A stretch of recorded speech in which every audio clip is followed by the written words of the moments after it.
ce concept fourre-tout dans lequel on met tout et n'importe quoi, eh bien, il y a au fond quelque chose de consensuel, qui est qu'il y a trois manifestations historiques sur lesquelles tous les spécialistes du populisme sont d'accord et qui constituent donc les seules expériences à partir desquelles on peut effectivement penser le populisme. Et ces trois expériences sont le narodnichesbo russe, le populisme russe du 19e siècle,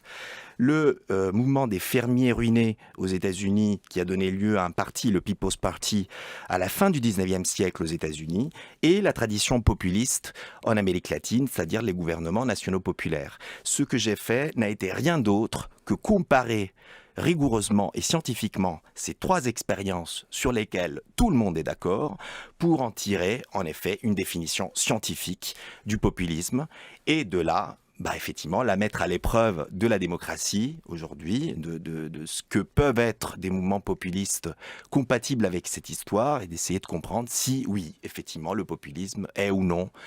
une chance ou une menace pour la démocratie. Mais c'est cette voie historique que j'ai prise à mes collègues historiens, tout comme aujourd'hui, il me semble nécessaire, par exemple, de comprendre ce qu'est le fascisme ou le néofascisme ou le post-fascisme à partir de ce que fut historiquement le fascisme en Italie dans les années 20. Tous les termes qui servent pour stigmatiser, pour